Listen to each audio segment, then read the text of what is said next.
Hi guys! Good afternoon. Today is Friday, May 13. Yung sinasabi nila na pag Friday the 13th, malas. Kaya ngayon ang outfit ko is black. No, actually hindi naman siya related dun sa date.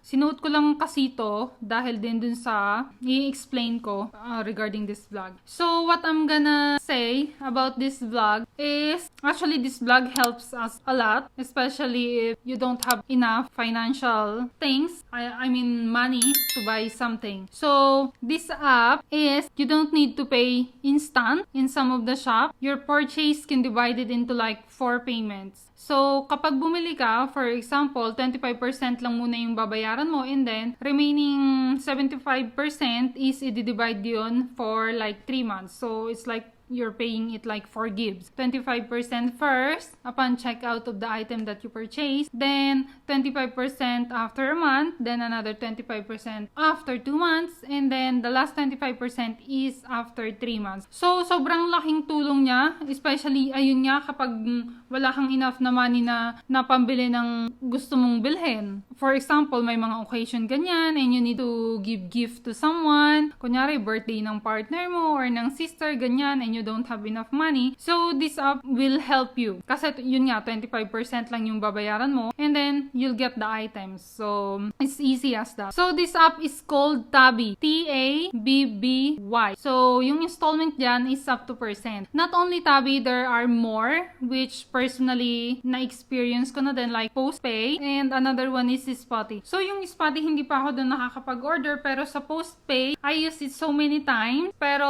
2 shops lang yung ginagamit ko doon. Victoria's Secret and Bath & Body Works. Pero dito sa Tabby, actually, I purchased so many item na in so many brand. I will show you. So, once you log in or sign up, if you don't have the account, you just enter your number and I think you need to enter your Emirates ID as well. So, since I have an account, if I want to log in, I just put my mobile number. So, upon opening the app, so ito yung sa akin, makikita nyo siya, may button ng shop, my payments, my cashback, and then yung profile mo. So, under ng shop, pag clinic mo yung shop, makikita mo doon lahat ng mga brand na pwede kang mag-installment. Makikita din doon yung upcoming payment mo. So, as of now, meron akong upcoming payment which is due in 5 days from Swiss Blue. So, eto yun guys. I purchased this like few months ago. Eto siya. Ionic na shower filter. Kasi maraming good reviews siya and syempre yung tubig natin dito sa UAE, alam nyo naman yun na yun, kailangan i-filter kasi medyo mabuhangin or something na ganyan which is nakakasira siya ng buhok kasi yung buhok ko is sobrang lagas-lagas. So, based on sa mga review naman, okay siya. So, I purchased this sa Tabby from the Swiss Blue na store itself. So, I just paid 25%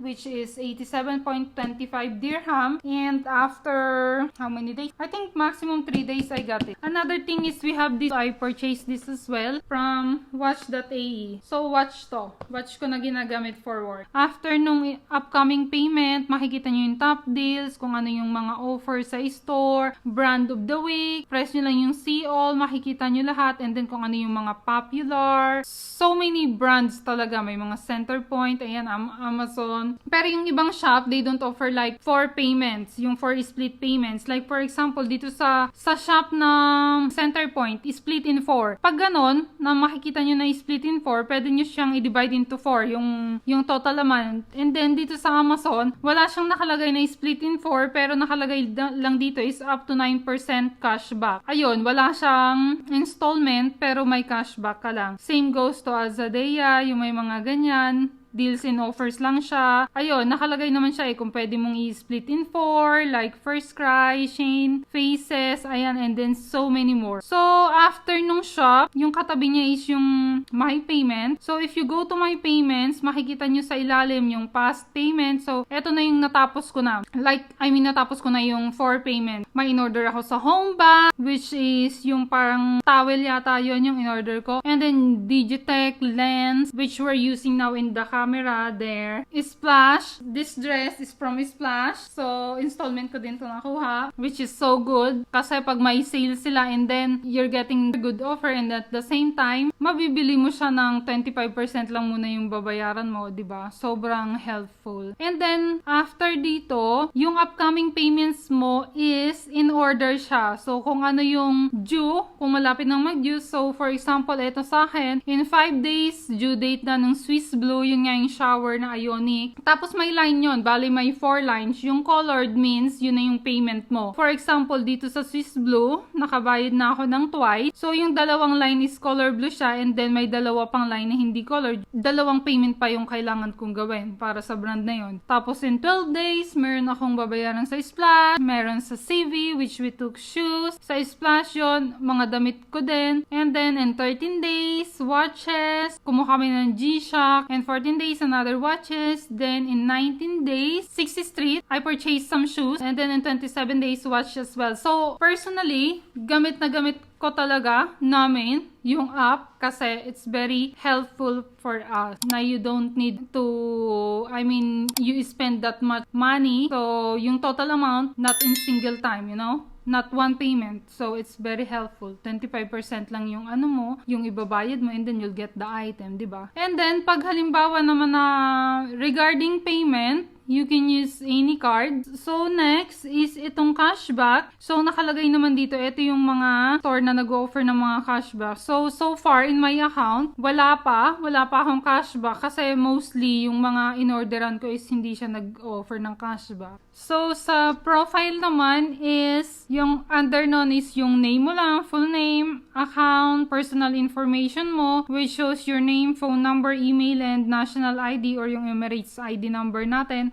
And then, payments method, lahat yung mga card na ginamit mo. And then, under ng support is we have this help center which shows you yung mga facts or yung frequently asked question. Kung may problem ka sa in-order mo, for example, here sa recent purchase ko, which is from 60 Street, yun, kung magpaparefund ka or kung hindi na-deliver yung order mo, yun, how do I make a payment, nandito naman lahat. So, under ng facts is yun, kung may mga late payment ka. So, late payment is 15 dirhams kapag after yun ng due date mo. For example, your due date today is May 13, then May 14, you will be charged 15 dirham. And if for 2 weeks you didn't pay your dues, so another 30 dirham will add. I think that's it for now. Kung ako sa inyo guys, yun yung may mga upcoming na celebration.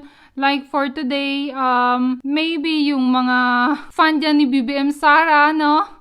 Kung gusto nyong mag-celebrate sa pagkapanalo nila, yun, and you wanna buy like shoes or clothes or whatever, download Tabby na and then start using. Don't forget to subscribe in our channel, The Mangyan's Wanderer. Kung may question kayo, write down in the comment below. I'll try to answer if I know naman. Share the video na rin para makita din ng mga ibang kababayan natin or even other nationalities. Hopefully na they will understand naman what I'm explaining here. And I hope that this video will help other people. Same that how they help us, Thank you nga pala sa lahat ng nanood dun sa isa kong vlog na yung Pay by App kung saan ka pwede mag-loan. Thank you sa lahat ng nanood. I think 30,000 views na yon. Maybe one of these days, kasi one of the subscriber din dun or one of the commenter is nagsabi siya na if pwede gawan ko ng video yung I think regarding payment or something. So, we'll try one of these days na sagutin yung ibang questions or yung mostly na tinatanong ng mga nag-comment. Maybe regarding sa payment na din or ano pa. But as of now kasi after ko matapos yung niloan namin which is 6 months, ganon, hindi pa ulit ako nag-apply. Kasi hindi naman namin need as of now. But maybe one of these days again, kapag halimbawa nangailangan kami, pwede ulit kaming manghiram dun sa Paybuy kasi it helps us a lot din naman kasi. And then legit naman kasi siya kasi yun nga personal na naming nagamit yun. Same here sa Tabby. Hindi ko naman siya gagawa ng vlog kung hindi namin nagamit personally. So that's it guys. See you later. Bye. I don't really know what comes next. I'm just doing my best even though I'm so stressed out. Everything just feels like a test that I fail, so depressed when I can't seem to get out. But something deep inside